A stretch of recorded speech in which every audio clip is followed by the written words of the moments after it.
Good afternoon. I'm Sandra Wilborn. I'm the Chief Equity, Diversity, and Inclusion Officer for Cascadia Behavioral Healthcare.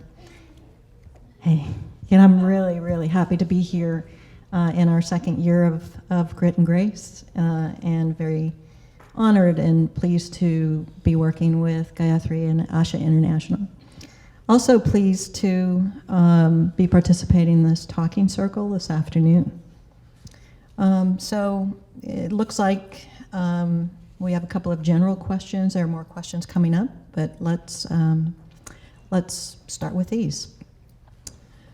Do you have any ideas for working with people who have internalized ableism and been institutionalized a long time to help spark hope and help them discover the light within? There's a lot in that. So I'll just kind of stumble in here because I understand this about internalized ableism. I mean, that goes back to my comment about thinking, oh, I have to be normal and I'll never be normal. Unfortunately, in our culture, there's not a lot of room for real diversity when it comes to mind states and personality styles. And I think, when you talk about someone who's been institutionalized a long time, that could easily have been me, and I've been hospitalized so many times that and that's why I'm speaking to this. I think just by letting people know that you've heard people speak like today, that you are finding out that there are other paradigms or ways of looking at mental health issues, watching language, with oftentimes when people are institutionalized for a long time, they learn the lingo of the diagnosis and the medical model about they're sick, I'm sick, I'm this or that, and that's who I am. And that's always falling short of what our society tells us we need to be or have or do. So, I think just the basis of that, and I don't have a specific answer to some of the parts of that question, but I think being a friend to that person and seeing them for who they are at their most precious, deepest core, that's the biggest thing that you can do for them and actually for anyone else, any place, is seeing past the diagnosis, seeing past the labels of success or failure, and just relating to the deeper levels of who we are as human beings, and being kind. That's it. Anybody else?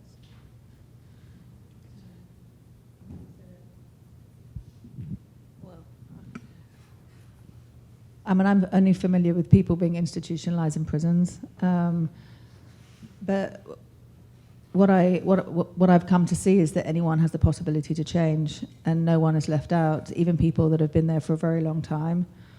And once you start to connect more with your true nature and who you are underneath, and recognize that all you're thinking about what you can and can't do, and your limitations based on what you think. I can't do this because I've been here for so long, I've done this, and I can't do this, and I can't do this. It's like that wall-to-wall thinking, and once you recognize it's just habitual thinking, it's not who you are, and that there's always possibility beyond that, and you start pointing out, where people actually find space in their lives, because we're so often to kind of, focus on what we can't do and focus on the limitations, but there's so much more to people, and all we need to do is get an eye for it. So getting an eye for what else and what is possible, and what parts of them that aren't institutionalized, and you start bringing that to life, and then they see more, and then that kind of what you point to, you see more of. It's like anything. It's like when you want to buy a car, and then you keep seeing that car everywhere, and you're like, Jesus, everyone's got this kind of car, or you want to paint your house blue, and everyone's got blue houses. It's like we just focus so much on our limitations and I'm institutionalized, but it's like, no, that's not who you are. It's just a pattern of thought, and there's always possibilities beyond that. So when you point people to the possibilities of what's beyond that, and then and to their resilience and their ability to learn, that learning is a quality that's built in. That there's always possibility to learn and always possibility to see something new. So it's pointing there rather than pointing to limitation, and then I'm not. Yeah, that's my experience of helping people see beyond who they think they are and what they think they know. As someone who's been a provider for a long time, I would also add that, when we interact with someone who has frequent or long-term institutionalization, we see strengths that we ourselves define in that person, but those aren't the strengths that come from that individual. That individual is in the best place to identify what their strengths are, and that's the place where we need to start. Next question, if we're ready to move on. As a mother to a daughter suffering depression for many years, I struggle with what to say when she is at her lowest point, when she won't seek help. What is right to say and what is not to say?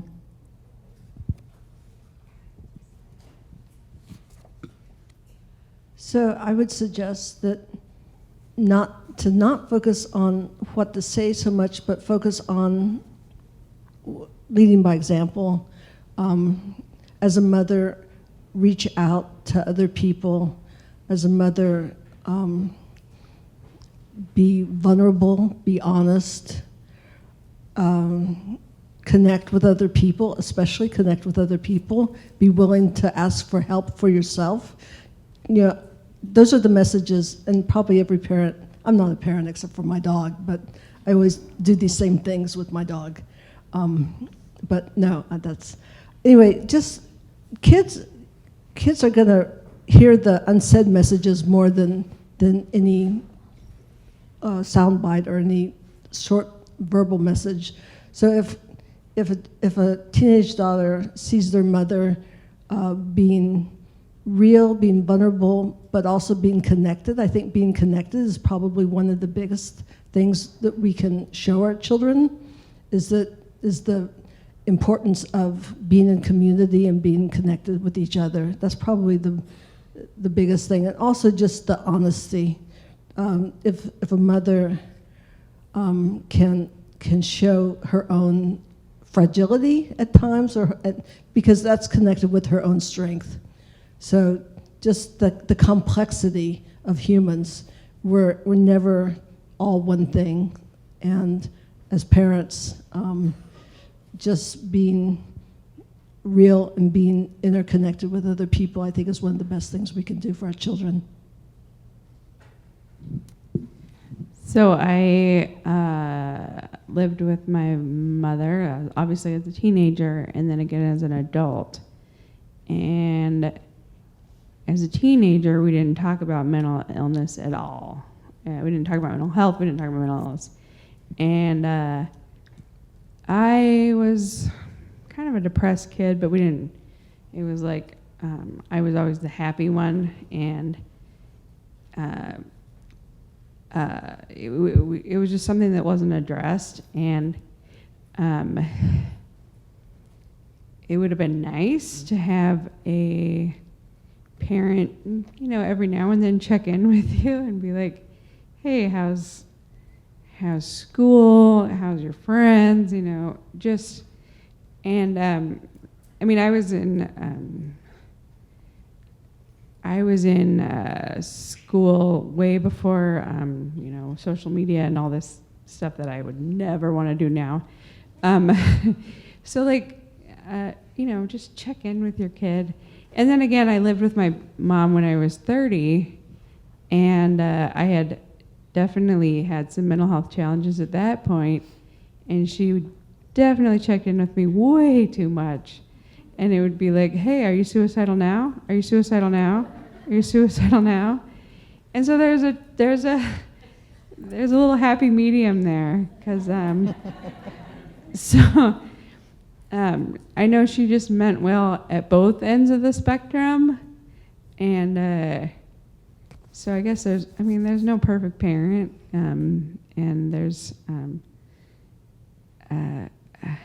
she would hate for me to be telling all of this right now, but just be available and be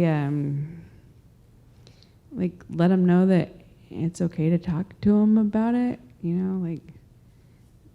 yeah, I am really tired, so I'm going to pass it on.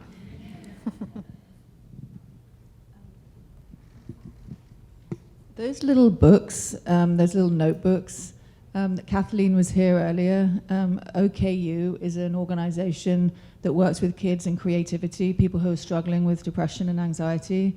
And on the back of those little books, I think it's thinklesscreatemore.com, but you've all got one in your little booklet. So I know that she works with kids that are struggling with mental health issues. So they because like you said, the groups and kind of being connected and kind of knowing that you're not there alone, because it can feel very lonely, and so knowing that you've got kind of support and there's other people that feel the same way, it can be a nice support. So I know their organization is amazing, so I'd suggest maybe checking in with them too. I just want to stand up for the moms in the room that don't know what the heck we're doing. My daughter's 15, and she's like, "Mom, you sound like a walking Instagram." Like, every time she's like, "Spread your wings and fly." I mean, she makes fun of me because I'll try to give her a little motivational, pep talk when she's down. And you're so right, the actions and her seeing me fall and be honest. And in my experience, that's been the most impactful, not my Instagram quotes that she thinks that I'm reading off Instagram. They were coming from my heart, but... Sadie, this is for you. How did you get the courage to pull your book back, given the financial consequences?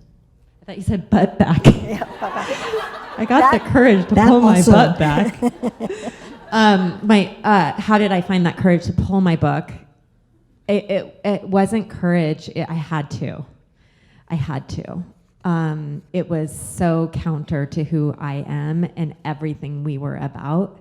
And we would sell the book, but say, ignore the cover and the advertising, but the words inside are great. And just having to make up that excuse didn't feel good. And we also define core values at Bar 3 as they're already inherently in us. They're not something we're trying to strive towards. And that we believe in that so much about our inherent core values that we're willing to take a financial hit to uphold them. And I think this may be for Molly, but anyone who has some feedback, of course, on this. How do you turn life moments that aren't fun in the moment into comedy? I have to confess that sometimes it takes time. There are some life moments I'm still working on the jokes about. But let's see. It has taken me some time, but I took a class in joke writing and about mental health, and it starts with just like we would sit down together with some other friends or peers that had mental health challenges, and we just sit there and like talk about our stuff, and it was like half group therapy and half like, hey, that could be funny if you turn it around this way. And then you start thinking that way after a while. And let's see, after about a year into this comedy thing, I would have something happen in my life, and I'd be like, hey, I need to take 5 minutes and make that funny so that I can handle this just a little bit better. I don't know if that made any sense. Are we good? Yeah, it's reframing. Theme of the day. So the theme of resilience came up throughout the afternoon, and I just want to touch on that resilience is often described as the ability to bounce back from setbacks, trauma, and loss. How does one stay centered in the face of adversity? And more importantly, how does resilience contribute to our ability to thrive?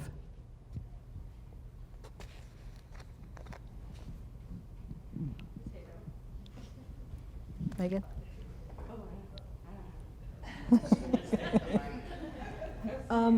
I would say that it, at least for me, I'm not necessarily centered a lot of times, and I'm still resilient. I mean, resilience is kind of going down in the weeds, or falling flat on my face down into the mud or whatever, and I can be totally uncentered, but I've worked at being centered enough that I can eventually find again that groundedness. But I think we're naturally resilient in terms of, I mean, we're human beings. If you see really any living thing, if it's a plant or an animal or human, the deep core is the life force. It can be covered over with layers and layers and layers of unhappiness and adaptation to terrible systems and dysfunctional everything, but down deep underneath it, it is our nature to be resilient. And if we have faith in that for ourselves and for each other, and sometimes I think, not so much lately, but there have been times where I've really lost contact with my own life force. And so then I would say surround ourselves with people who can hold that for us during the really hard times. Two things. One is, for me, I have a mantra, this too has purpose. And when I'm in that dark place, that I'm sucking, this sucks place, just to remember that has just as much purpose as when I'm nailing it. And just to trust that. It's really hard right now, but there's something amazing on the other side, and just trusting. And then physiologically, from a physical, I study the body. I think the body's really fascinating. And our body grows and becomes stronger when it goes to failure. When you build muscle, when your muscle fails, that's when it rebuilds and becomes stronger. And so I think there's a lot of learning just from feeling our bodies and pushing our bodies that way. I think, like everyone said, resilience is our true nature. We're all sitting in this room, and everything that everyone's been through right now in this moment, everyone's okay. And I think we forget that, but for our thinking and how our life takes us in a direction, or we think it's bad and we think it's awful and we can't cope, but then we do, and we come through out the other side. And I think that sense of the resilience of human beings, and sometimes when we look at our own resilience, and we get personal, it's sometimes easier to kind of just think of human beings with a capital H, because human beings are unbelievable. You think about what people get through on a moment to moment and day by day basis of what we do, what human beings do in their lives, and you just see the resilience every moment of every day. And that's inside all of us. That health, that bounce back, that resilience is everyone's birthright. And we're going to see it sometimes, and we're not going to see it other times. Sometimes when we're in a lot of thinking and it feels like we can't get through it, and then other times we know we can get through it, but we're still going to get through it. We still come out the other side. And I think having a deeper knowing of that and really seeing that, then thriving is just part of life wanting to live us. You see seeds and like grass growing through like blacktop, and you think, how the fuck's that growing out through there? There's nothing there. And then it's like, that's life growing, and that's what we do. We continue to go, and so I think, human beings are unbelievable, and when we sort of make it not personal and we see that, it's sometimes easier to recognize that in ourselves. Please speak to the importance of practicing self-care and self-nurturing activities.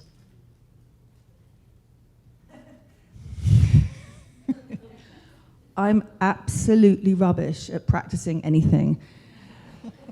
I've tried for so many years to have a practice. I should meditate, or I should do yoga, or I should do these mantras, or I should do this, and then I can't do them, and then I think I'm even more of a failure. And so I actually don't have a practice of anything, and mostly because for me, I'm not so concerned anymore with how I feel and how I think. I think I know that, there's weather patterns, and sometimes I feel better than others, and sometimes I feel shitty, and I know it's going to pass, and so I don't get caught up in, my feeling state is a reflection of my mind, and sometimes my mind is in a good place, and sometimes it's not, and I care less now about what I think, and therefore I care less about how I feel. It's like, it's just energy taking form in my body, and that's okay. So I don't need to try and fix it or try and change it, because if I try and fix it or try and change it, it's like shaking the snow globe, expecting it to quieten down. And it's like, I've got to fix this. There's something wrong with me. What practice can I do? What can I do? What can I do? What can I do? Oh, fuck, I can't do it. And then it just like stays around. And so for me, this is just me, because people love practices and there's absolutely nothing wrong with them, but I'm just giving the perspective of I'm not very good at them. And so I kind of feel a relief knowing that I'm still okay without a practice. I'm good. It occurs to me to do something, I do it. If it doesn't occur to me, I don't do it. But I stopped beating myself up about what I should and shouldn't do. And actually life is so much easier. So I'm a non-practicing person. Me too, believe it or not. So I think what you just said is this is my life's work. We identify practice outside of ourselves. It's a human condition. And we all think everybody else has it inside. And some people do, but we're conditioned to think of a practice outside of ourselves that's a chore, that's something that we should do. And if we can redefine that, then we can start to make it an inherent part of just living and breathing and being authentic to what makes us feel good or better or honest or authentic, whatever it is, can be the practice. It doesn't need to be what you think a practice is, like meditating, like working out, or journaling, or whatever. Everybody has a different definition of what the practice is. I think what I've learned is just taking a moment to check in and just notice how I'm feeling, and then how can I meet myself there? What do I need right now? What do I need right now? And I do that differently all the time. It's not something that I do. I don't ask myself the same question, and I don't act on it the same way every day. It's more of a practice of letting go of the should practice is the practice. So if I don't take good care of myself, I get into a bad place pretty quickly. And that's not to say I take good care of myself all the time, but the stakes of not doing it are significant for me, especially when it comes to sleep.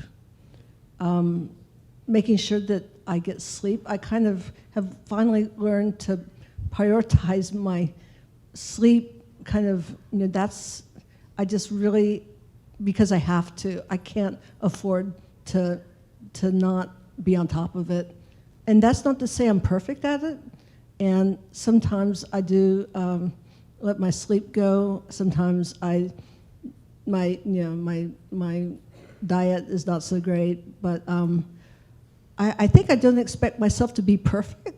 I'm not perfect at it, but I have figured out the things for me personally that I've really got to stay on top of. And so I try to be gentle with myself. That's the biggest thing, is being gentle with myself when when I do things that don't enhance my own self-care. The underlying self-care is being gentle, but really watching, even at night, I wear these yellow goggles to cancel out the blue light, and I'm taking melatonin a small dose at a time, and I make sure I go to bed at a certain time and get up at a certain time. I used to not do that. I used to feel free to just paint all night, and there's a lot to be said for painting all night, I guess. But if I do that, then my mental stability goes down the drain really quickly.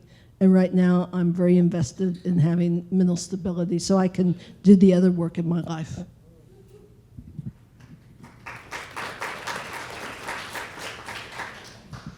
Yeah, I'm kind of with her. I have had to cut out a lot of comedy because I need to be in bed by 10. I need to take my medications by 8 o'clock. I need to be in bed by around 10 so that I'm not on a first-class trip to Las Vegas accidentally. These things happen if I don't stay on top of my my medications and my sleep, especially. The sleep is really important, especially and make sure I eat every day. And cooking is also one of my self-care measures because it calms me down. And if my anxiety gets high, my hallucinations get really bad. So I like to really keep my anxiety level down, and then the hallucinations tend to be down, and things just tend to get better. So making sure that I feed myself, sleep, the easy stuff. I mean, take a walk every day or so, and keep things nice and calm. And stay in the state. All right, bye. All right, bye. I don't need to pass it by. I'll keep talking. Let's see what's next.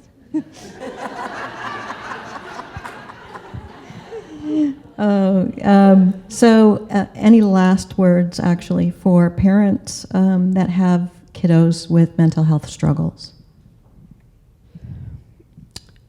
I would say, like I said before, just keep the lines of communication open. Like, let them know that anything they say is fine. Be a role model for connection and for being vulnerable, and just love them. Let them know all the time that you love them, and don't expect to be perfect. Don't expect to be a perfect parent, because parents are just people, and children are people, and we're all in this big enchilada together. So here we are. I'm not a mental health professional, but I would just say whoever is thinking that, I have so much compassion as a mother for you. I just really do. And one video that's helped me in my own way is Brene Brown has this great video. It's an animation around empathy. Have you guys seen that? That one really helped me with my kids and just with other people that are struggling.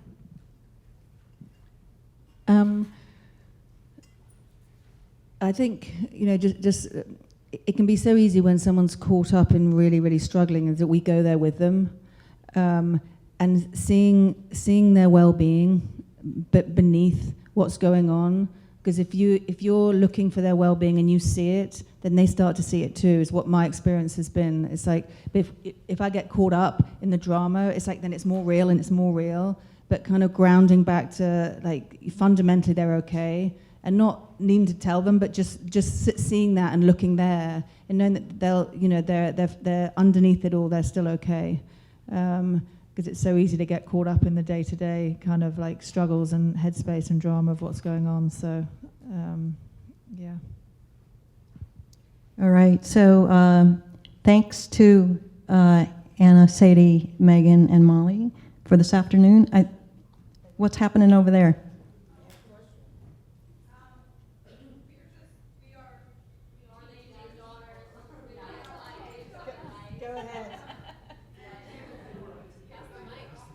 So the daughters want to talk? Okay. Awesome. Go. Go.